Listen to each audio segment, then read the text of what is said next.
problemas en ese momento. O sea, recuerden que digamos, la esperanza de vida perfectamente era la mitad. La gente podía perder más de la mitad de los hijos. Listo, Pasteur perdió, pues, si mal no recuerdo, no sé si uno también, dos de sus hijos. Era muy común las guerras.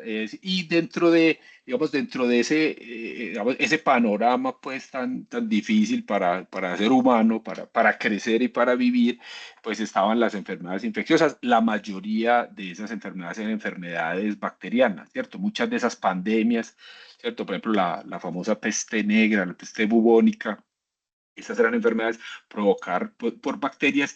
Y digamos, esta imagen que se retrata aquí refleja mejor, me parece a mí, como ese sentimiento de la época. Eso mantenía controlada la población de humanos. O sea, la población humana no se dispara, de hecho, hasta que no llega la industrialización y, por ejemplo, digamos, se producen comidas, ¿cierto? Donde hay un control microbiológico, donde la gente tiene acceso a acueductos, pues no todo el mundo, sigue habiendo gente en acueducto, pues, pero digamos, en el mundo que ahora conocemos como desarrollado empezó a tratarse el agua, se empezaron a tratar las aguas residuales, aparecen los antibióticos y ahí es donde realmente se da como una explosión de la población humana. Antes había, ¿cierto? Por muchos factores, guerras y enfermedades infecciosas y otras razones, hambrunas, se mantenía pues como controlada la población. Entonces, a pesar de que eso tenía un impacto tan grande, ¿cierto? Las enfermedades infecciosas y virales, bacterianas, parasitarias, listo.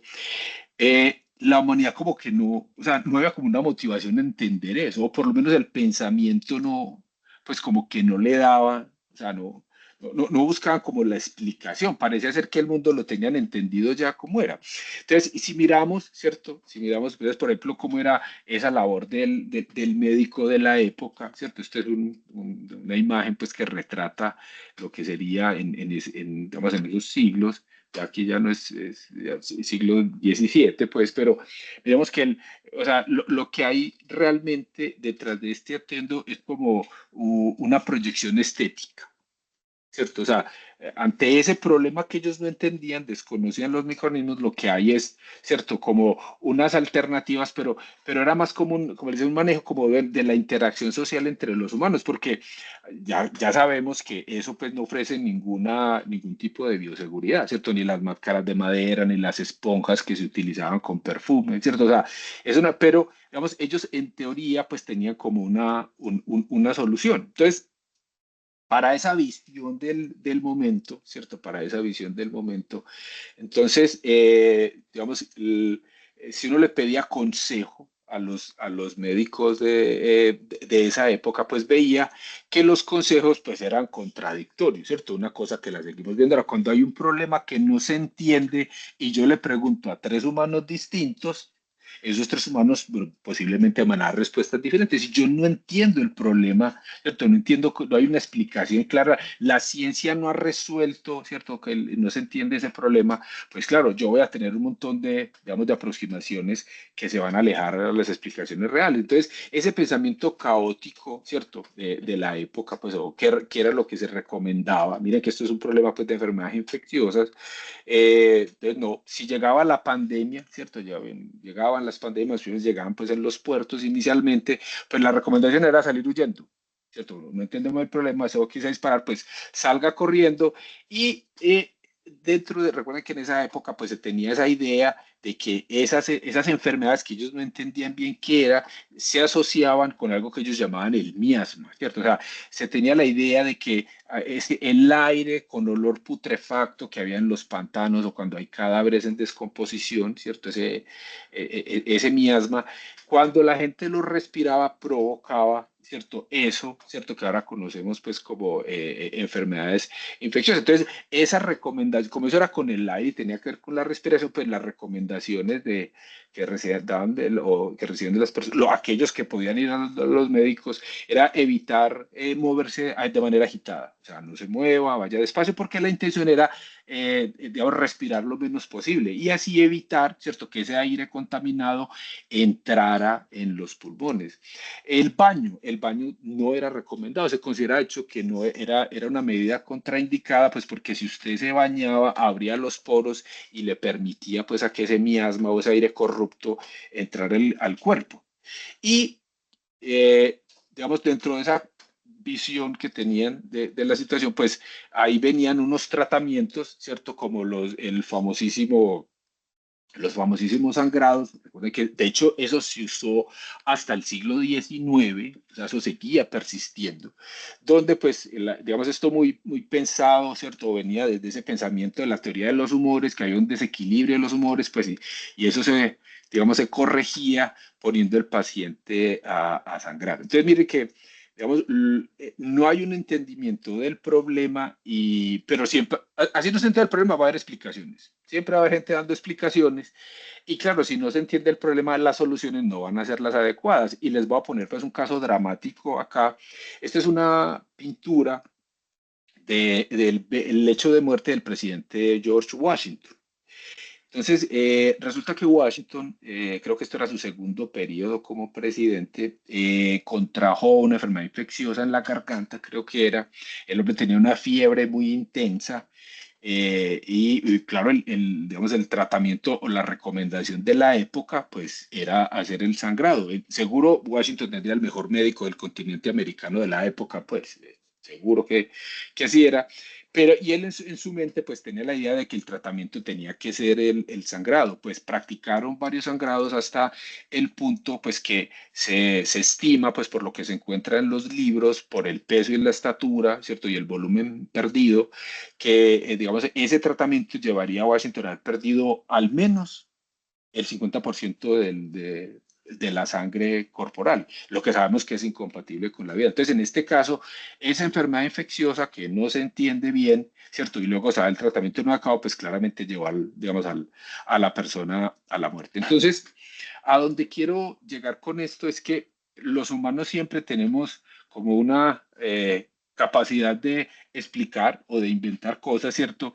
Pero luego hay un problema en entender si estamos viendo que el efecto es el efecto deseado, o sea, si hay una relación causal y si las explicaciones que le están dando al fenómeno realmente nos están dando para las soluciones. A veces eso es como complicado.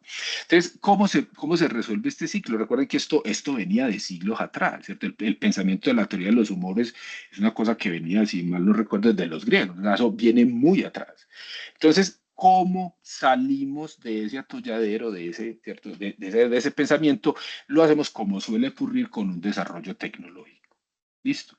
Y el desarrollo tecnológico aquí fue poder magnificar, poder aumentar el tamaño de las cosas para ver los objetos pequeños. Y aquí vienen, ¿cierto? Un objeto, pues no sé si lo habían visto antes, esto es digamos, un aparato que sería como un estereoscopio, realmente no es un microscopio, es un estereoscopio desarrollado por el británico Robert Hooke. Este aparato, pues que era un aparato realmente lo que tenían un lente, ese lente curvo que aumentaba las imágenes, pues digamos, abrió la posibilidad, ¿cierto?, de ver, ¿cierto?, que hay cosas que se escapan a nuestra visión a simple vista. Listo. Y este trabajo, Robert Hooke escribió un libro, de hecho lo leyó Van Leeuwenhoek, él se sintió muy inspirado, y el hombre trabajando digamos, siguiendo estas ideas, desarrolla un instrumento de mayor poder de magnificación. ¿Cierto? Van Leeuwenhoek va más allá, desarrolla una estrategia, él hacía los lentes, Van Leeuwenhoek era muy bueno puliendo los lentes, y recuerde que él hacía esto porque él trabaja con telas y para mirarlo, ¿cierto? La calidad de las telas se utilizaba, pues se necesitaba el microscopio y él desarrolla este aparatico.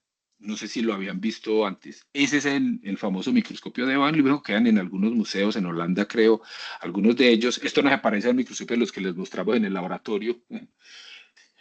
Resulta que este aparato, pues lo interesante aquí es este puntico aquí es un lente curvo. Entonces la muestra se pone acá, en esta punta, en contacto, y luego ese aparato se acerca al ojo. Era extremadamente incómodo de usar. De hecho, mucha gente no podía ver nada. Listo, era muy difícil de usar, pero Van que no solo hacía el aparato, hacía los lentes, sino pues que era muy bueno haciéndolo.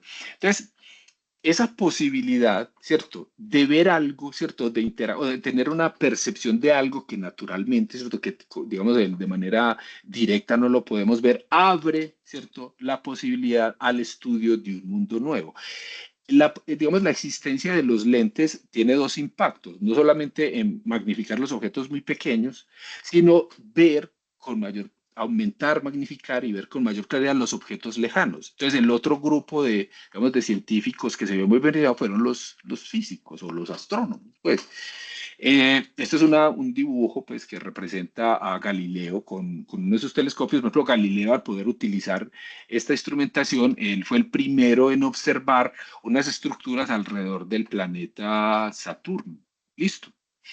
Claro, con la dificultad, el aparato él no era de mucha resolución, digamos, él lo que dibujó, eso es un dibujo original de él, miren que eso parece como con un planeta con orejas, ¿cierto? O sea, el hombre no lo veía claro, pero empezó a observar que ahí había algo, ¿cierto? Ahí hay algo. Y eso, como que eso abre una ventana de posibilidades en la mente, ¿cierto? Es decir, hey, ahí hay algo más, ¿cierto? Y eso empieza, esa idea convence a otro. Entonces, por ejemplo, en el caso de los astrónomos, después vino Huygens, este era un científico también holandés. eh, él creo que era su hermano, pues no sé, pero bueno, Huygens desarrolló digamos, lleva la tecnología del telescopio a una posibilidad donde hay una mayor magnificación utilizando lentes a una mayor distancia que separan el uno del otro. O sea, con esto lo que se lograba era tener una mayor magnificación y una mayor resolución. Y entonces aquí ya Huygens, miren el dibujo que logra hacer. Esto es lo que, digamos, percibimos o entendemos ahora del planeta, que lo que tiene alrededor son unos anillos.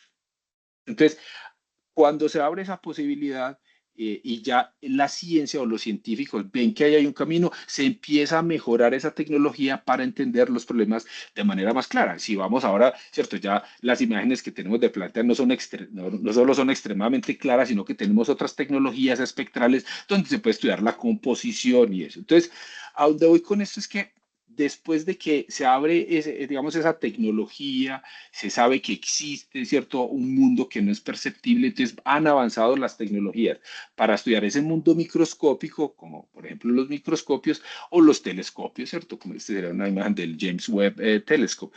Y entonces, digamos, se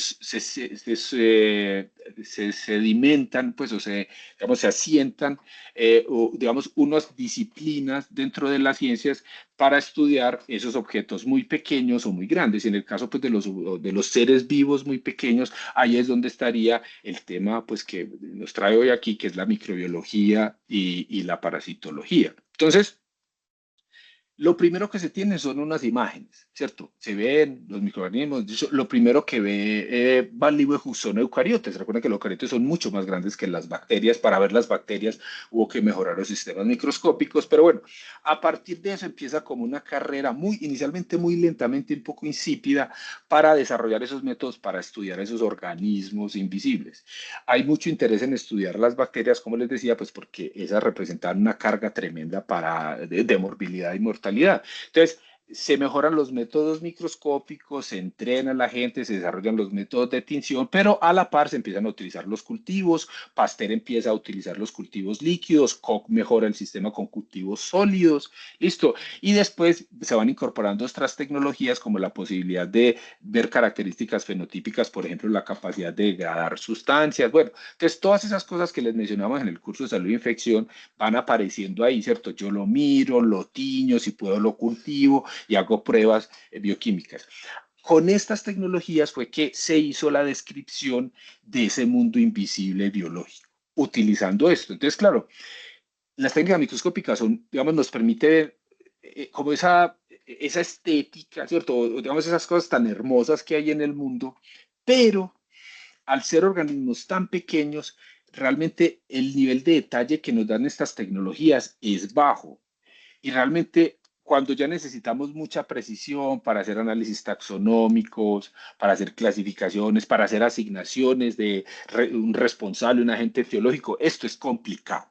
Es complicado y hemos visto que, digamos, la tecnología esta llegó hasta un punto, pero que hay unos problemas y que esos problemas se tienen que resolver mejorando esos métodos. Listo, hay unos problemas. Claro, a medida que más avanzamos en la genómica y la transcriptómica, cada vez vemos más problemas. Por ejemplo, problemas, un grupo particularmente con muchos problemas es la micología. O sea, la micología no solamente humana, pues, sino en fitosanitaria, ambiental, tiene un montón de problemas. En parasitología también los tenemos. Donde hay, digamos, la posibilidad de mejorar esto, o yo veo pues que hay un trabajo más decidido y más avanzado, claramente es en bacteriología y en virología, pues porque esta gente adoptó los métodos filogenéticos y genómicos mucho antes. Entonces, es ese mundo, ¿cierto? Digamos, esa posibilidad de interactuar, de medir, de observar y ya empezar la clasificación nos da una idea inicial del mundo, pero necesitamos hacer una mejora de esos métodos diagnósticos. Y la parasitología claramente está ahí. Como les decía, en la bacteriología tenemos, por ejemplo, en los análisis, ya desde hace ya 6 años, el gold estándar para hacer asignación taxonómica en bacterias es el genoma completo. En los parásitos todavía estamos lejos de eso. Esto, las bases de datos, por ejemplo, de Salmonella, hay casi 600.000 genomas disponibles en la base de datos. De Escherichia, hay, no sé, hay 100.000, 200.000. O sea, en bacteriología la cosa ha avanzado a un ritmo, digamos, muy particular y en general las otras disciplinas de la microbiología vemos que van un poco más atrás. Listo, particularmente pues la parasitología y la micología. Entonces, ¿de qué vamos a hablar entonces acá en esta charla? Es de cómo utilizando estas tecnologías logramos mejorar esos métodos para estudiar los parásitos y quiero mostrarles como un ángulo diferente de cómo, ¿cierto? ¿Qué estamos entendiendo de manera distinta o cómo, o sea, cómo hacemos esa lectura de ese mundo de los parásitos intestinales? Y voy a ponerles unos ejemplos. ¿Listo? Entonces, como vamos a hablar de parásitos intestinales, pues nos vamos a ir a ese nicho, ¿cierto? A ese sistema, a ese microecosistema que sería el intestino. Recuerden que vamos a hablar sobre todo del intestino grueso, que es donde hay una mayor cantidad, pues, de bacterias y ocurren, pues, muchas de estas cosas, ¿cierto? También pasan en el intestino delgado, pues, pero mucho del estudio de microbiota intestinal bacteriana hace referencias a lo que pasa en el intestino grueso. Entonces, digamos, esa microbiota intestinal se ha vuelto protagonista incluso pues hasta de las empresas, pues yo veo hasta publicidad de empresas de estas cosas en el Instagram, pues, o sea, digamos, eso capturó la imaginación de esta generación pues, y con justa razón, pues porque sabemos lo importante que es tener una comunidad bacteriana deseable en tu intestino. ¿Listo? Entonces, recuerden, ese intestino, pues, digamos, para los microorganismos es un mundo. Y es un mundo donde caben mucho, listo. Y no solamente está compuesto de bacterias, que es un poco como una percepción que uno le ve a la gente. La gente piensa que usted se va a arreglar el intestino solamente tomando probióticos bacterianos. Ese mundo intestinal tiene sin duda muchas bacterias, las bacterias pueden ser el 90% de la biomasa que hay ahí, ya está, pero van a estar acompañadas de hongos, por ejemplo. Sabemos que hay levaduras como Saccharomyces u otras levaduras que vienen en los alimentos que también juegan un rol relevante allí. Listo. Va a haber virus, de esos no vamos a hablar ahora, y vamos a tener otros visitantes eucariotas, protistas. ¿Cierto? Recordarán, por ejemplo, el blastocistis. Blastocistis está presente, no sé, en Europa puede ser en la mitad de la población. Aquí en Colombia ese número puede subir al 70 al 80%. Pero tenemos otros, ¿cierto? Tenemos amebas, ¿cierto? Tenemos nematodos, listo. Y dependiendo del sitio del mundo donde haya tenido la suerte o la mala suerte de nacer, ¿cierto? Digamos, esos otros compañeros intestinales eucariotas pueden ser mucho más diversos, ¿listo? Y más agresivos o más patógenos. Entonces, ese mundo de la microbiota intestinal, ¿cierto? Se lo sintetizo en esta figura, es una mezcla de bacterias, de hongos, de helmintos, de protozoos, de protistas, listo, y de virus que infectan sobre todo, pues a esos organismos, no solamente a los humanos. La mayoría de los virus que hay en el intestino son virus que infectan a las bacterias, porque las bacterias son los hospederos, pues, pero pueden haber virus que infectan a esos otros organismos. Entonces, en esa foto tan complicada, listo, digamos, en el siglo pasado era muy difícil estudiar esa interacción entre los parásitos y las bacterias. Listo. ¿Qué, qué es lo que hemos hecho en el grupo? Puede ser en mi grupo de investigación, realmente somos los profesores del grupo de salud e infección, Gisela, Miguel, bueno, Ana Galván, que es de la Escuela de Microbiología, y Caterine. otra profesora de la escuela, hemos trabajado mucho en este tema, cómo es esa interacción de esos dos mundos, de las bacterias que son como las protagonistas y las que tiene la gente pues en la cabeza, pero cómo los parásitos también compiten, ¿cierto? Y pueden afectar eso. Entonces, hemos abordado esta pregunta pues como para mirar los parásitos desde un ángulo distinto. Es bueno, ¿qué tan afectada se ve la microbiota intestinal bacteriana, ¿cierto? Distal por la presencia de parásitos intestinales? Y les voy a mostrar entonces aquí un par de ejemplos. Entonces, nosotros nos enfocamos, digamos, estos estudios los hemos hecho es en niños, ¿cierto? Nos interesan, los niños son de las víctimas más importantes de los parásitos intestinales. Recuerden que ahí es donde se dan las consecuencias a largo plazo peores. Problemas en el crecimiento, en el desarrollo cognitivo, listo. O sea, un adulto también se ve afectado, pero en un niño la consecuencia es muchísimo peor. Listo. Entonces, por eso focalizamos el estudio de los niños. Entonces, este es un primer trabajo. Aquí estamos, como les contaba, pues aquí estamos la profesora Gisela, Miguel, listo, Caterina y Ana Galván de la Escuela de Microbiología. Entonces, estudiamos niños, ¿cierto? Que les pedimos muestras de materia fecal y estudiamos las bacterias que están allí presentes, esa microbiota bacteriana, y en paralelo hicimos unos análisis de qué parásitos tenían presentes. Listo. Detectamos qué parásitos hay allí, intentando hacer una comparación de qué pasa con esas bacterias, esa comunidad bacteriana, es decir, cuáles son las bacterias que tengo dominantes y en qué proporciones en los niños que no tienen parásitos detectables y en aquellos que tienen diferentes grupos de parásitos. Y este es el resultado. Entonces, en un análisis típico pues, de microbiota intestinal bacteriana, me imagino que ya los han visto, vamos a concentrarnos en esta barra que se llama control. Entonces, miren, uno qué es lo que ve. ¿Cuáles son las bacterias dominantes? Hay como a ver, dependiendo del momento de la vida, uno va a tener una mayor o menor riqueza de especies. Listo. Cuando se llega, no sé, a partir de los 5, 8 años, más o menos ahí ya sé que ya tengo una dieta muy similar a la del adulto, ya mi microbiota se parece mucho a la del adulto y un adulto normal puede tener unas entre 500 y 800 especies bacterianas allí. Pero de los 5 años para abajo, sobre todo pues digamos, por la menor diversidad de alimentos, mi microbiota o la microbiota de los niños va a tener una riqueza más baja, es decir, yo tengo un número más reducido de especies allí presentes. Bueno, entonces, en esos sistemas, en un sistema digamos, como el intestinal, a pesar de que tenga tantas bacterias, realmente son unas pocas las que son las dominantes. O sea, suele haber un rey. Hay un rey, ¿sí o qué? Hay unos virreyes, ¿sí o qué? Entonces, que son como unas bacterias dominantes, hay otras subdominantes, y luego hay otro reguero, ¿cierto?, de bacterias con menor dominancia. Entonces, en los controles que vimos nosotros en los niños, que sería este recuadro rojo, es que la bacteria dominante es Bacteroides. Y miren, esto es esperable, me imagino, lo mismo que ya han leído estudios de microbiota, la dieta rica en carne que tenemos en Occidente y en grasa saturada, pues suele llevar a eso, a que la bacteria dominante que uno tenga es bacteroides. En cambio, si la persona consume menos carne y consume mucho más almidones, yuca, arroz y eso, la bacteria que suele ser dominante es Prevotella. O sea, esto puede cambiar, ¿listo? Entonces, en los controles nosotros vimos una dieta típica occidental, donde bacteroides es la bacteria dominante, y ahí ya comparamos con lo que veíamos con los niños que tenían Yardia. Es muy complicado tener niños que solamente tengan un parásito, súper complicado.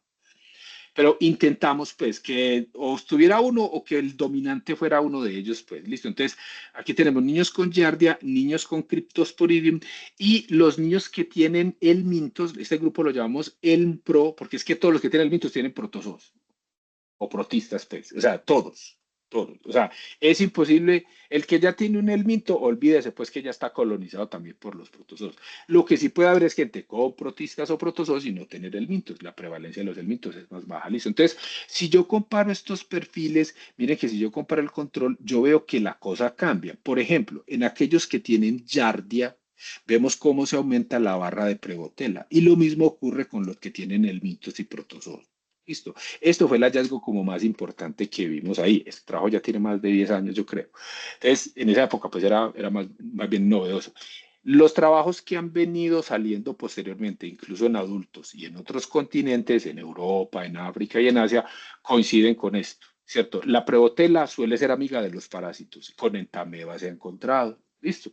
Entonces, Eso es un análisis que se llama de componentes principales, no voy a entrar pues aquí en esta, pero la idea es que cada uno de los individuos de cada grupo está separado por colores, los controles en rojo, los helmintos y protozoos en moradito, los que tienen Yardia en azul, cian. Listo, entonces miren que uno lo que espera es, si tienen el mismo perfil, se van como a agrupar, es un grupo relativamente cercano. Entonces miren cómo aquí estarían los controles en esta zona, mientras que los que están con helmintos o con Yardia, miren que se separan de este grupo. Listo, o sea, hay una separación, o sea, el perfil de la microbiota en aquellos que son portadores de helmintos o protozoos, pues ya te vemos una señal clara, pues, de diferencia. O sea, que hay una asociación estadísticamente soportada entre llevar parásitos y cambios en el perfil de mi microbiota bacteriana, que en este caso, pues, lo que vemos es que en los controles es un sistema dominado por bacteroides y vemos la prebotela más asociada en aquellos que tienen Yardia y helmintos. Listo.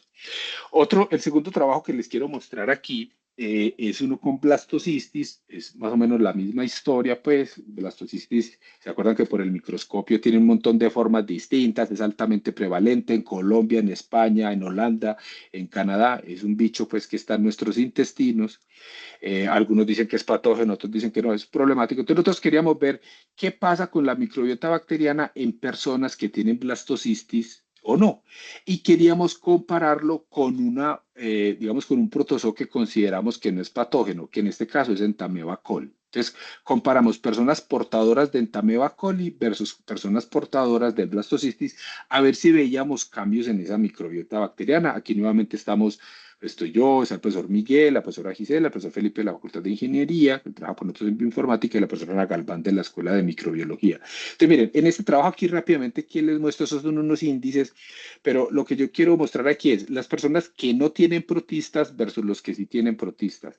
Aquellos que cargan protistas, estas cajitas acá que ven más elevadas, ¿cierto? Los positivos, es porque tienen índices de riqueza y diversidad más alto. Es decir, una persona con protozoos o protistas intestinales va a alojar una riqueza y una mayor diversidad bacteriana. Eso pues, lo vimos y digamos, lo hemos repetido pues, en otros análisis.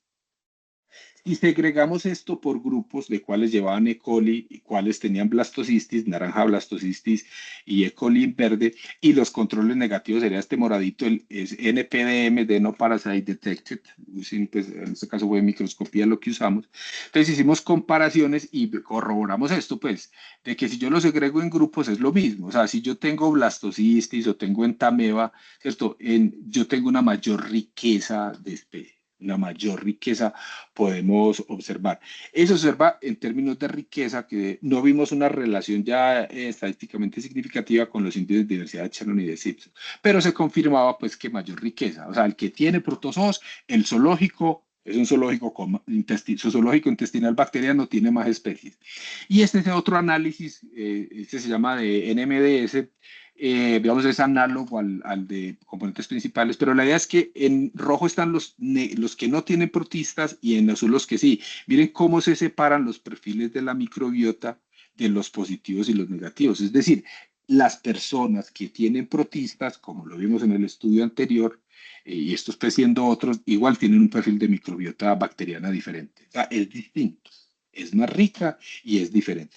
Entonces, aquí analizamos las 10 familias bacterianas más prevalentes, pues, pero esto no lo vamos a saltar, pues vamos aquí directamente a un resultado interesante, y es que cuando comparamos los que no tenían protistas con los que sí, vimos que hay más prevotela estadísticamente soportado en aquellos que tienen blastocisis.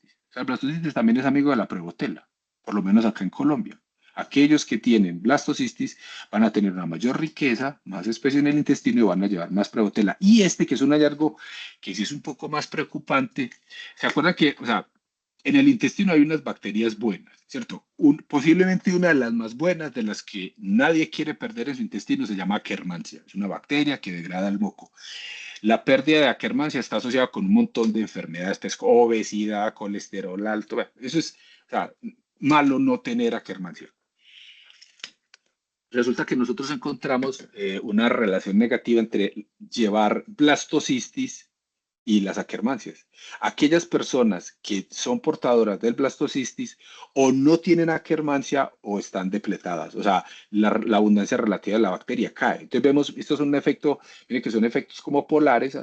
Algunas bacterias se ven favorecidas como la Prevotella en presencia de blastocistis y otras ven una tendencia a la reducción y en este caso a la pérdida de una bacteria que, digamos, consideramos altamente positiva. De hecho, la venden pues la Akkermansia. Entonces, miren cómo no solamente es el hecho de yo tengo un parásito en el intestino, me dio diarrea, tengo peos, tengo cólico, no, sino que como comparten nicho, los parásitos pueden estar modulando la microbiota intestinal bacteriana y eso puede tener una consecuencia a largo plazo. Listo. El siguiente punto que quería mencionarles acá es el de, entonces, sabemos que hay una limitación con el uso del microscopio. O sea, eso pues somos conscientes. De hecho, pues desde que llegué a hacer mi doctorado, he estado peleando es en mejorar esto. Este es el siglo para mejorar todo esto utilizando las tecnologías actuales por los problemas pues que hablábamos ahora de asignación taxonómica y de cómo es confuso la clasificación que tenemos actualmente. Incluso los diagnósticos son. Entonces, ¿qué estamos haciendo en el laboratorio? Estamos haciendo una transición de esos métodos de, yo tengo una persona que observa en el microscopio, vi un quiste, vi un huevo, ¿cierto? Eventualmente un trofozoito, por métodos donde lo que hacemos es extraer ADN de las heces, amplificamos una región de un gen y luego esas secuencias las clasificamos. Entonces yo hago un inventario del ADN eucariote que usted tiene en el intestino. Esto es un ejemplo que les muestro. Nosotros, como es eucariote, es un espectro genérico, nosotros vemos el DNA humano, obviamente, pues se ve, si yo tengo una lesión y hay sangre, se ve más, ¿sí o qué? Pero la mayoría, pues, de ese DNA va a tener que ver es con lo que comí, ¿cierto? Entonces nosotros podemos ver qué comió la gente. Hay DNA de plantas, hay DNA, por ejemplo, los que se comen las uñas, hemos encontrado un hongo que está asociado ahí, lo logramos detectar, pues esto es, no lo hemos confirmado, es un hallazgo pues curioso de que en personas con onicofagia vemos un hongo particular que está asociado como con uñas. Hongos como el Saccharomyces, ¿cierto? El Saccharomyces recuerden que está en el pan, pues en muchos otros productos y que nosotros sospechamos pues que puede colonizar. Vemos también los parásitos, listo. Vemos si comió carne de pollo y no comió carne, ¿cierto? Si comió pescado, si comió leche, ¿cierto? Porque todas esas trazas de ADN quedan ahí. Pero yéndonos al tema, pues, de la parasitología, entonces nosotros podemos hacer un perfilado de qué parásitos están presentes en cada individuo. Estos son los mismos niños, pues, o de las mismas cortes que de los estudios anteriores. Aquí, eso que hemos hecho con el microscopio ya lo confirmamos con esta nueva tecnología que le llamamos el coprológico NGS. Entonces aquí ya identificamos en cada uno es qué parásitos están, ¿cierto?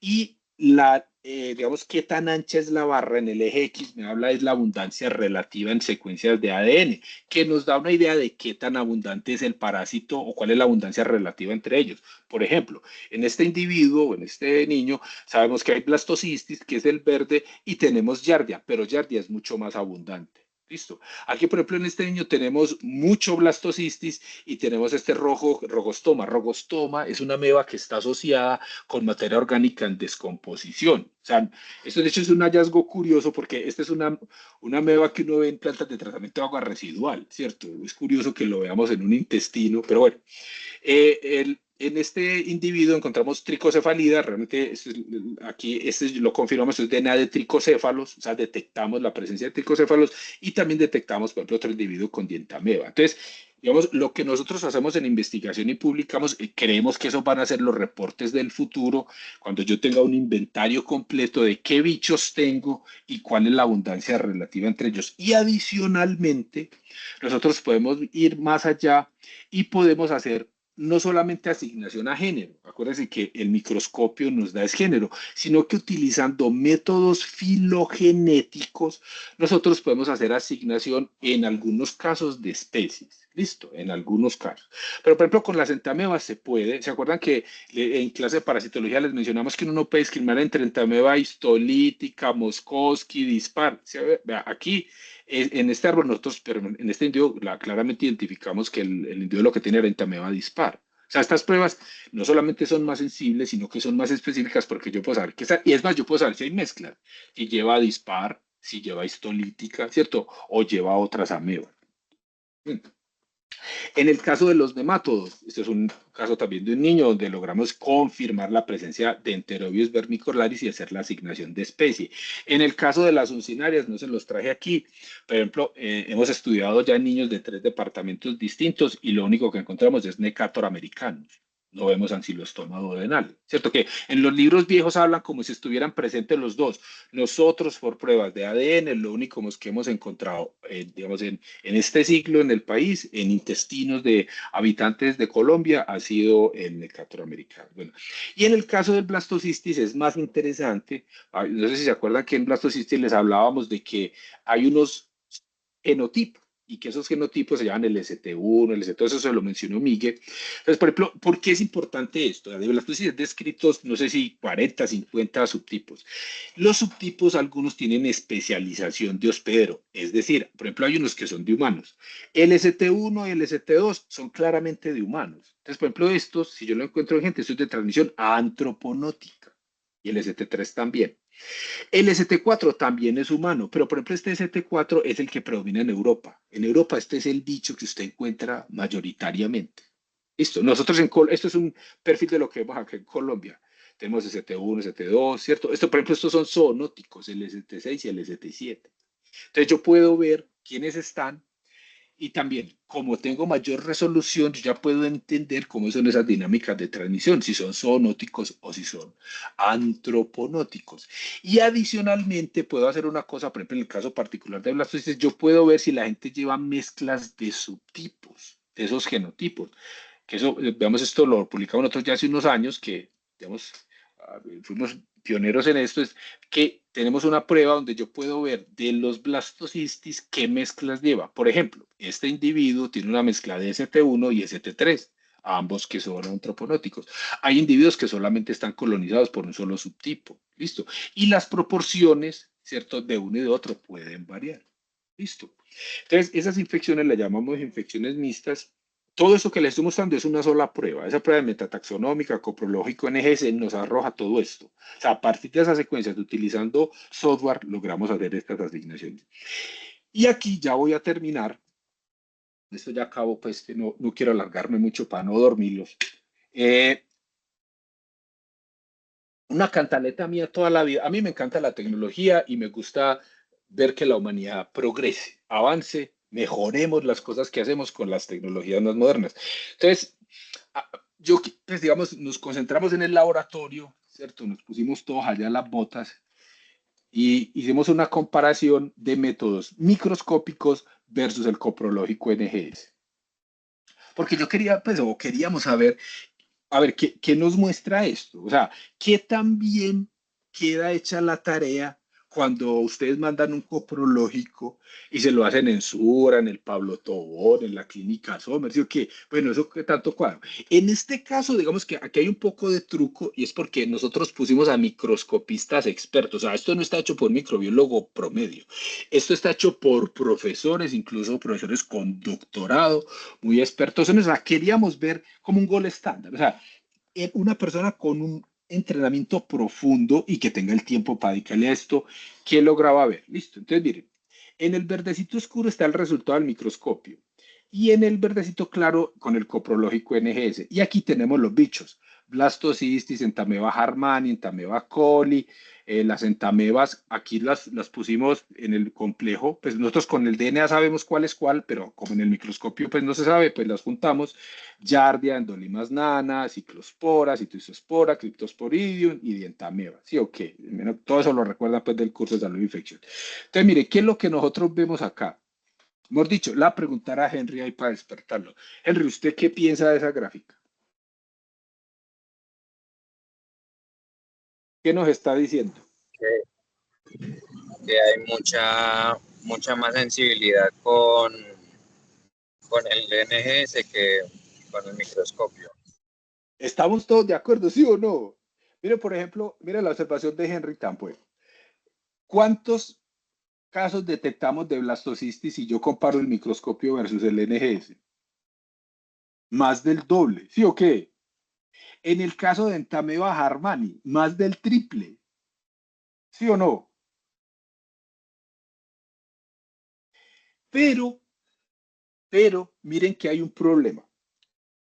Hay unas barras donde ganó la microscopía. ¿Sí ven? Y hay unas discordancias donde hay unos bichos que dan cero y en el otro sí los vemos. ¿Sí o qué?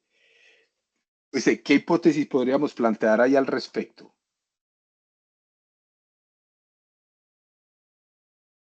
Tal vez la toma de la muestra. No, esa es la misma muestra. Bueno, de una vez me adelanto. Vea, lo que nosotros sospechamos es que hay unos parásitos que se diagnostican como otros. ¿Sí me entendés? O sea, en el microscopio se reportaron muchas cosas como Yardia y que nosotros sospechamos que no eran Yardia. Por ejemplo, podría ser en Entapeba Harman. Sea, ¿sí ves? O sea, que haya casos de aquí que lo que hay es una confusión con la estructura morfológica. Entonces, si ven algo y ellos tienen que reportar eso que ven. Lo que nosotros sospechamos es que aparte de la sensibilidad hay un tema de confusión porque es que el microscopio no da para más. O sea, no es culpa de ellos ni es negligencia. No, es que el microscopio no da para más. Un microscopio con un método de 400x no da para más. Entonces, pensamos que hay un segundo problema y es que la morfología, o sea, te lo pongo de otra manera, o los pongo de otra manera, se sobrevaloró las diferencias en la morfología de esas estructuras y de los quistes. Esa es la hipótesis que yo tengo. Entonces se está haciendo una mala asignación de esas estructuras. ¿Pero por qué? Porque es que la microscopía no da más de sí. ¿Listo? ¿Estamos de acuerdo? ¿Alguna objeción?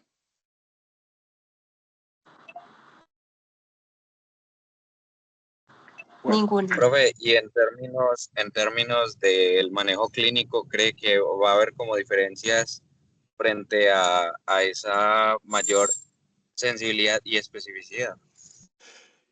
yo te devuelvo la pregunta, Henry. O sea, usted ya en unos años se va a graduar. O sea, ¿qué impacto tiene eso para la gente? Y se lo pongo más cercano, unos sobrinos suyos, ¿sí o qué? Porque cuando uno ve a la gente cercana, ella como que se pone más serio.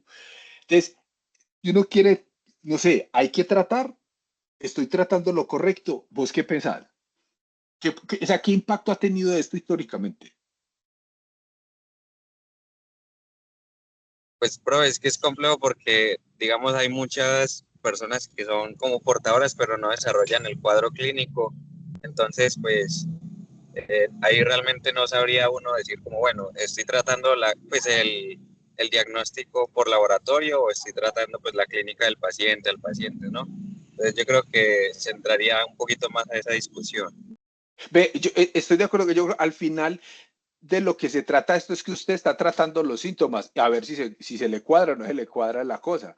Porque si yo no tengo, primero tengo un problema de sensibilidad, puede ser que haya algo y no lo estoy viendo. Por ejemplo, a mucha gente, creo que eso se los contamos, la sensibilidad, por ejemplo, para detectar una enfermedad histolítica es complicado.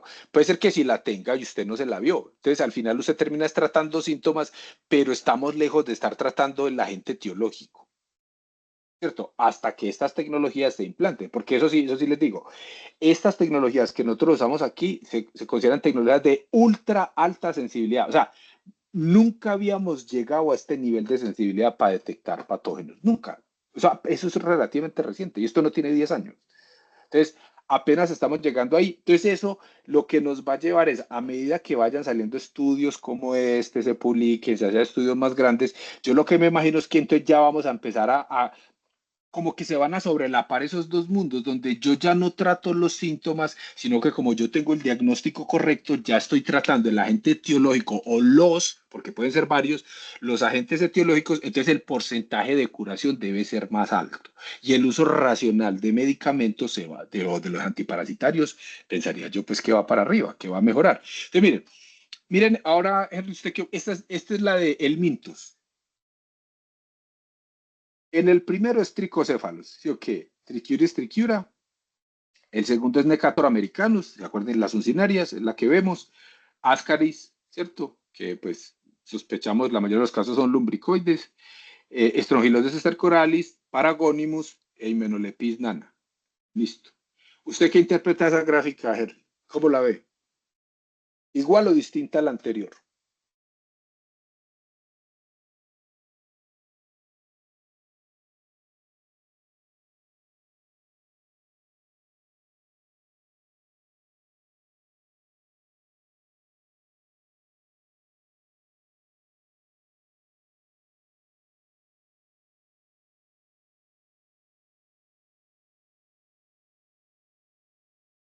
Bueno, se me fue Henry, yo creo. Bueno, entonces, la cosa aquí, ¿me están escuchando, bro? Sí, sí, sí, sigue el audio. Sí, Sí, profe, estamos. qué pena, Ah, es que listo. tenía el micrófono bloqueado. Ah, listo. Entonces, ¿Qué me había pero entonces, preguntado, mire, profe? no, no, entonces, mire, aquí con los helmintos, ¿qué es lo que vemos? Miren, por ejemplo, en el caso del Necator americanus es igual. Lo mismo que vemos en el microscopio lo vemos en NGS. Lo mismo. Listo. O sea, aquí digamos que podríamos decir que para diagnosticar el Necator americano no hace falta el NGS. Lo que pasa es que el NGS tiene la ventaja es de que es una prueba única y se ve todo. Y yo solamente estoy interesado en buscar un Cinarias, pues, cierto que no creo que sea el caso, cierto, no es práctico, pero digamos que pero, por ejemplo, en el caso del tricocéfalos y de Ascaris gana el microscopio. ¿Por qué es esto? Y eso de una vez, ¿se acuerdan que los huevos están recubiertos, cierto, de unas estructuras que les confieren mucha resistencia? ¿Cuál es el huevo que tiene menos membranas y es más fácil de romper? El de un Cinarias, el de Necator. Entonces, claro, lo que nosotros sospechamos aquí es que el problema de sensibilidad tiene que ver con la capacidad lítica y el sistema se tiene que mejorar para que sea mucho más agresivo y podamos romper los huevos de Ascaris o los huevos de tricocéfalo. Listo. ¿Qué es la otra cosa que quisiera rescatar aquí? Es que, por ejemplo, en el caso de estrongiloides, miren que esto es una diferencia muy grande. En la corte que nosotros analizamos por, digamos, métodos convencionales, se detectó un caso. Cuando utilizamos el NGS detectamos 3. Imagínense, 3. Es un 300% más. ¿Sí o no? O sea, o sea, y esto a donde voy, que creo que se los mencioné en clase, el estrongiloides es un nemato extremadamente peligroso. Peligroso y muy difícil de diagnosticar. Entonces, si este pequeño estudio lo que nos sugiere, hipótesis, es que estamos subestimando, pero muchísimo la prevalencia de estrogiloides en el país. Bueno, listo. Estas tecnologías, al utilizar tecnologías de, digamos, de ADN, podemos hacer cosas que no se pueden hacer con el microscopio, como por ejemplo ir a buscar los parásitos en las plantas de tratamiento de agua residual. Listo, esto lo publicamos ya hace un par de años, estudiamos plantas en el Valle de Aburrá, en Cali, bueno, en el Retiro.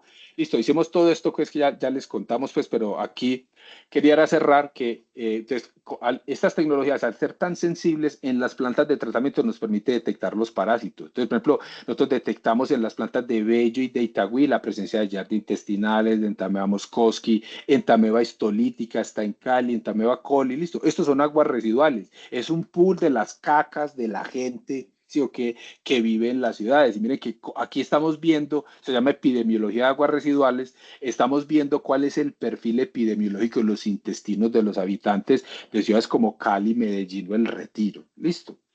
En el caso de la planta de tratamiento de Itagüí, ¿cierto? A esta le estudiamos el agua que entra, o sea, la que sale de las casas, los hospitales y las empresas y que entra a la planta después de que se hace el tratamiento, el agua que sale después del tratamiento y ese tratamiento quedan unos sólidos que se llaman biosólidos. Entonces, miren, las yardas intestinales entra y sale. O sea, el DNA de Yardia entra, salen las aguas y salen los biosólidos. El sistema no lo está reteniendo. Listo. Entameba histolítica entra en el agua y sale en el agua. O sea, no estamos controlando, o sea, nosotros no sabemos, ¿cierto?, qué tan viable esté, ¿cierto? Porque un argumento que nos pueden decir, no, es que si hay DNA, pues el bicho está muerto. Podrá ser, no sé yo. Pero esto lo que sí genera es una alerta de que el sistema no está siendo lo suficientemente eficiente para retener patógenos primarios muy importantes como Giardia y Entameba histolítica. Con el caso de los nematodos es lo mismo. Entonces, en esas plantas de tratamiento, pues, por ejemplo, nosotros detectamos, hay suficiente gente infectada pues, con los nematodos que vemos el DNA en las plantas de tratamiento. Lo vemos en Cali, listo. Enterovirus vermicularis lo vemos en Itagüí. ¿Se acuerdan que el enterovirus es el que hace picar el trasero? Ahí está. Ascaris, vemos DNA de Ascaris en Aguas Claras, que es la planta de Bello, y en la de Cali. Listo. Este estrogeno de Rapsoni es un estrogeno de rata. Listo. Que siempre está. O sea, las ratas, pues, por la cantidad de ratas que hay en la ciudad y sus heces terminan en las aguas residuales, esos sistemas suelen estar, de hecho, son muy abundantes. Entonces, incluso nematodos patógenos primarios para humano logramos detectar con estas tecnologías. Entonces, aquí ya, digamos, acabo y pues si dejo espacio, pues si quieren hacer algunas preguntas, y es que, entonces ya miren, estas tecnologías nos permiten hacer cosas que no hacíamos antes, listo. Lo primero, ganamos en sensibilidad. Lo segundo es que tenemos una prueba única. que puede ver protozoos y nematodos. Eso es muy importante. La prueba no cubre cestos. Ahí hay un problema que tiene que ver como con el gen que nosotros usamos en cestos, es muy distinto, pero al menos tenemos una que detecta protistas y nematodos que son de gran importancia.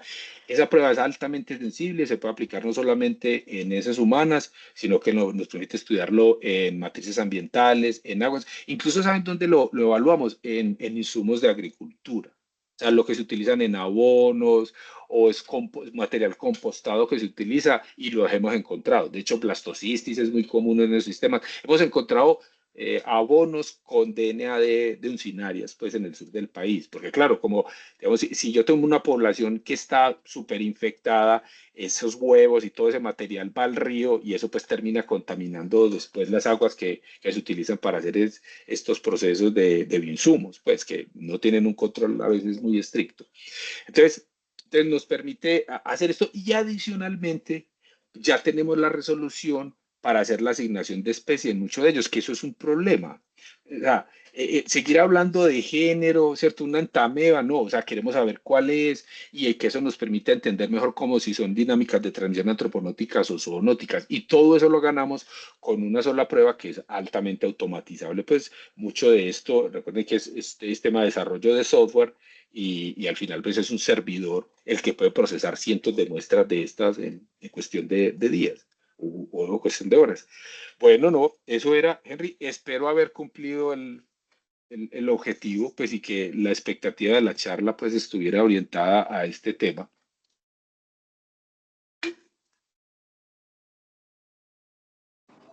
Doctor, muchísimas gracias por su presentación. ¿Alguno de los integrantes tiene alguna pregunta o duda? Hola, sí, Henry, me pues gustaría sí. preguntar, profesor Juan Fernando Alzate, muchas gracias. Lo primero es, ¿cuál es su posición frente a la epidemiología de estos parásitos en la ciudad de Medellín, en los niños específicamente? ¿Y cuál sería su posición referente a el envío o la pertinencia e indicación de hacer solicitud de copiológico coproscópico bajo la premisa que no tenemos acceso todavía a esta tecnología por los costos y asimismo al tratamiento con albendazol universal? Muchas gracias. Ve, va a cara las tres preguntas. Entonces, empecemos con la del albendazol. A ver, los tratamientos, digamos, masivos, a ver, hay investigaciones, porque esto se hace en África, se hace en Asia, ¿sí o qué? Usted va a una comunidad y da un tratamiento, acuérdate que el albendazol no es para todos los parásitos, el albendazol te acabar con el ascaris y algún nematomas, pues, pero, ¿cierto? O sea, pero está impactando solamente es un grupo, pues, de parásitos. Entonces, cuando yo doy esos tratamientos, yo veo que efectivamente la gente elimina las lombrices, ¿sí o qué? Las elimina, usted hace los coprológicos, todo, ¿sí o qué? Puede ser que se los quede, pero la gente sigue viviendo en el mismo sitio. Entonces, esos estudios que muestran que a los 3 o 4 meses la gente puede tener incluso más lombrices de las que tenía al principio. O sea, usted lo que hizo fue desacomodarlos. Pero la gente vuelve y se infecta. ¿Por qué? ¿Se acuerdan de los Gewelmintos? O sea, es que yo trato a la gente, pero es que ahí están los huevos o están las larvas filariformes, ¿cierto? O sea, ahí hay, digamos, la gente se va a reinfectar, porque es que el problema de los parásitos intestinales es un parásito de calidad de vida. Entonces, esos tratamientos, a mí me parece que yo no sé, digamos, o yo soy escéptico de cuál es el impacto cuando yo lo que estoy haciendo es simplemente pues como que la gente tenga una reducción de unos meses o de unas semanas.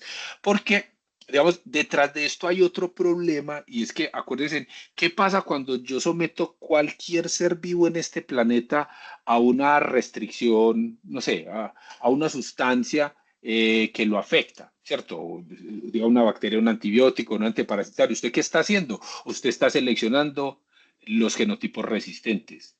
Eso es que eso lo hacen, eso lo hacen los estudiantes de maestría y de doctorado. Eso lo sabemos que funciona. De hecho, lo hizo Pasteur. O sea, si yo someto a ciclos repetitivos de selección con antiparasitarios, lo que estoy haciendo es que seleccionando los gusanos resistentes. Entonces, con esas estrategias, no le estamos mejorando la calidad de vida a las personas. Después van a estar otra vez con la misma cantidad de lombrices. Y lo que sí tenemos garantizado es que en unas décadas vamos a tener problemas digamos, de sensibilidad en los parásitos de esos tratamientos. Entonces, a mí eso me parece, pues yo creo que no es como la medida inteligente, pues. Ahora, que me digan a mí, bueno, entonces, ¿qué hacemos? Es verdad, díganos no te tengo otra solución, ¿sí o qué? Pero yo como científico sí te digo que yo ya sé cuál es la conclusión, y la conclusión es que los antiparasitas no van a servir. El albendazol va a dejar de servir en unas décadas, va a dejar de servir precisamente por la práctica. ¿Cuál es la epidemiología en la ciudad? Ve, eso es complicado. Nosotros hacemos lo que podemos con los presupuestos exiguos que nos dan, porque ya ni siquiera nos dan, pues, muchos de esos trabajos los financiamos es con recursos del CNSG, porque ya no hay financiación para estudios de parásitos, pues no hay un interés. Pero esos pocos estudios que hemos hecho en colaboración con la Escuela de Microbiología, con la profesora Ana Galván, nosotros vemos que en Medellín, como te muestran las aguas residuales, hay muchos protozoos, hay mucho blastocistis.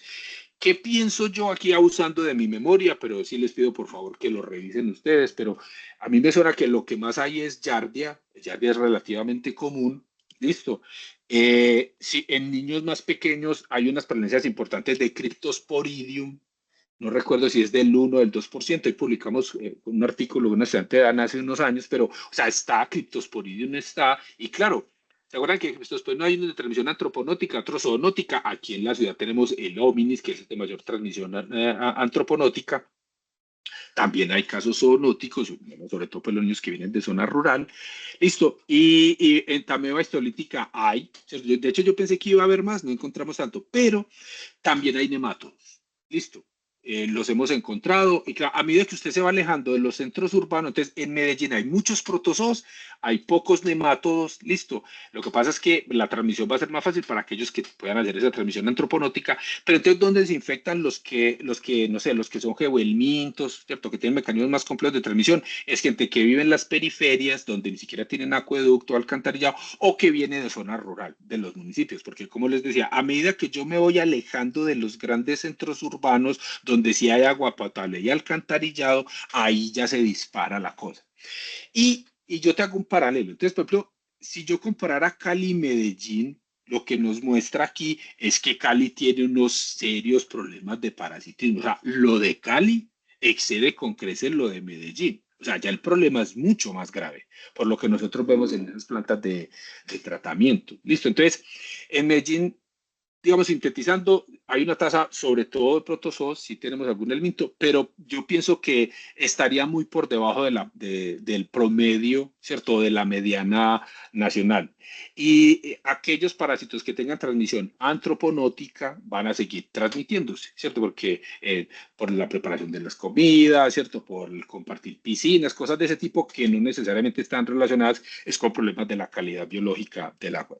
Y con respecto a las pruebas, definitivamente es mejor hacer el microscopio que nada, claramente. Es más, yo pienso que se debiera hacer regularmente, porque a mí me parece que es mejor tener algo de información a no tener nada. Y miren que, por ejemplo, en el caso de los niños, en los niños es muy importante el diagnóstico de las uncinarias. Y mire que los estudios de nosotros nos mostraron que para las uncinarias es muy bueno el microscopio. O sea, uncinaria es una cosa que se debe tratar. Y hay niños en Medellín todavía con uncinaria. ¿Cierto? Nosotros vemos DNA de Necator americano en la planta de Bello. En la planta de Bello, que es la que, digamos, trata el 80% del agua residual de la ciudad, o sea, donde está la mayoría. Entonces, ahí hay que hacerlo. Y para aquellos que se vayan a trabajar a otra ciudad o a un pueblo, con mayor razón. ¿Qué queda por fuera de ese, y que seamos conscientes? ¿Qué queda por fuera ahí y que hay que pesar? Hombre, Giardia, vimos que hay problemas de diagnóstico de Giardia, sí, y eso es un agente muy importante, o sea, muy sintomático en niños, ¿cierto? Hay niños que con diagnósticos de trastorno intestinal y es una Giardia, pues, o sea, inventan unas películas ahí, ¿cierto? Yo he escuchado por unos diagnósticos y resulta que simplemente es una Giardia. Entonces, pero bueno, intentar ver, o sea, ojalá ir a un laboratorio donde el diagnóstico sea un poco mejor. Y lo que sí es que no lo vamos a poder ver en el coprológico y no sé, creo que no existe, son las pruebas para cripto. O sea, cripto sí es un problema. Cripto está asociado con mortalidad en niños menores de 2 años. ¿cierto? Diarreas muy profusas que terminan matando. Entonces, ahí sí tenemos una zona no cubierta y lo deseable es que se disponga de una tecnología mejor. Yo sé que existen pruebas de paneles de QPCR para detectar ya el cripto, pero eso no está en el post, listo. Eso, digamos, pero por los que tengan acceso a medicina, no sé, prepagada o eso, podrán acceder ahí. Eventualmente eso se irá abaratando y llegará, listo, llegará. Qué pesar, eso debiera estar, listo, esos dos son muy importantes para la infancia, bueno, incluso pues también en adultos puede ser la cosa grave, pero yo sí recomendaría hacerlo y incluso esa información que se deriva de ahí de alguna forma deberá caer en un repositorio público y que los investigadores podamos consultarlo para hacer un monitoreo, porque a partir de esa información nosotros podemos optimizar, ¿cierto?, los recursos que tenemos de investigación para utilizar esas tecnologías en ciertas poblaciones. Entonces, vamos, esa información nos sirve para luego, con financiación de investigación, ir invirtiendo en tecnologías de mayor resolución como la metataxonómica. Me alargué mucho, qué pena. Bueno, espero haber sido claro. Escuchamos a Henry. Profe, ¿cuánto tiempo cree que se tarde como en implementar la metataxonómica como en la práctica médica o esa integración? Porque pues digamos ya el coprológico creo que es algo que es cierto, se viene manejando ya desde hace unos años, o esa adaptación como al ámbito ya clínico, ¿no? Ve, Y la ve, segunda pregunta era como, pues de pronto los estudios en las plantas de tratamiento de las aguas también es como solo epidemiológico o también se podrían como desarrollar como métodos para pues eliminar realmente los microorganismos que pues pasan derecho, ¿no? No sea la entameba, giardia, o realmente no tendría como mucha utilidad. Henry, empecemos con la segunda pregunta. A ver, eso sí tiene mucha utilidad y hay como dos usos ahí. El primero es como para que eso sirva. Acuérdate que cuando uno dice, hey, hay que mejorar la planta, esos son millones de dólares, pues no sé cuántos. Entonces, claro, tiene que haber como digamos, un convencimiento en el personal que define esos presupuestos de que eso es una prioridad. Entonces, de pronto este tipo de cosas como que les muestra a ellos, decir, hey, no, mira, hay este trabajo, se tiene que pensar en poner un sistema de tratamiento que sea mejor. Es más, el tratamiento de la planta de vello es un tratamiento muchísimo más efectivo. Eso sí te digo, porque al final eso termina con incineración. De lo que sale de la planta de vello no sale nada vivo. Pero eso no pasa con la de Itagüí. Y yo creo que ellos mismos se dieron cuenta, o realmente el mundo desarrollado se está moviendo a ese punto, donde se tienen que hacer unos tratamientos adicionales. Entonces, digamos que eso, digamos, hay como una cosa que queda en el aire para la política pública, ¿cierto? Y la política empresarial de qué se tiene que hacer con eso. Esa es una. Y la otra es que esta epidemiología de las aguas residuales, Henry, de hecho, eso se hizo muy de moda con el COVID. No sé si se acuerdan que llegó un punto donde evaluaban qué tanta gente había con COVID detectando el RNA del virus en las plantas de tratamiento. Eso se hizo en Canadá, se hizo en muchos sitios se hizo. Entonces, esto me parece que sienta las bases de la viabilidad tecnológica de ir monitoreando cómo está la salud, la parasitología intestinal de la gente del valle, de la gente pues que es atendida por estas plantas. Por ejemplo, les pongo un ejemplo ya con este problema que tenemos invernal. Con este problema invernal se saturan las plantas de tratamiento y el agua tiene que pasar derecho. Ahora no se está pasando eso. Entonces, ¿cuál es la consecuencia que tiene una ola invernal, por ejemplo, en el parasitismo intestinal? ¿Cierto? Esto serviría. Yo podría ver en unos meses qué es lo que está ocurriendo, ¿cierto? Como ir monitoreando, por ejemplo, el área metropolitana podría ser la encargada de eso, es decir, financiar una cosa de estas, y yo voy monitoreando cuáles son los parásitos que están afectando en la población. Por ejemplo, si llegaron unos parásitos nuevos importados, eso lo podríamos detectar ahí. Entonces, lo mismo, entonces que haya como utilizar estas tecnologías desde la investigación de los entes de control ambiental como el área metropolitana, y ahí yo pienso que se podría aplicar. Y con respecto a la primera pregunta de cuándo se usa, entonces mira que aquí hay una cosa curiosa, Henry, y es la prueba para hacer el estudio de microbiota intestinal bacteriana, la tecnología es la misma. O sea, se tiene que hacer, extraer el DNA, una PCR, o sea, la parte de la generación en los datos es la misma. ¿Qué es distinto? Es el software. ¿Sí o qué? Hay un tema de software, que de hecho este lo hemos desarrollado nosotros. Pero usted ve, O sea, en términos generales es la misma tecnología, solo que con un pequeño tweak en el software. Resulta que esas pruebas, Henry, de microbiota intestinal bacteriana ya las venden. Me imagino que algunos lo han escuchado. Hay laboratorios aquí en Medellín que ya ofrecen esas pruebas. O sea, la prueba, esa tecnología está accesible. Lo que pasa es que está accesible es para las bacterias, porque la gente ve más valor en eso. Eso está en redes sociales, está en YouTube, ¿sí o qué? Pero, o sea, a donde quiero llegar con esto es que la tecnología ya llegó al mercado. Ya llegó al mercado, no, digamos, no lo está pagando la gente, ¿cierto? Digamos, no, no lo cubre la sanidad pública, pero la tecnología está. Entonces, si ya está el de la microbiota bacteriana y eso abre el camino, yo pienso que la adopción de esto, o sea, una predicción mía, Henry, te va a tocar, pues no recién graduado, pero en la segunda década que estés trabajando, yo creo que esto ya van a ser pruebas de rutina. Mi predicción optimista. Muchas gracias. Doctor, muchísimas gracias por su ponencia. Bueno, no, muchas gracias a ustedes por la oportunidad y les deseo una muy feliz tarde.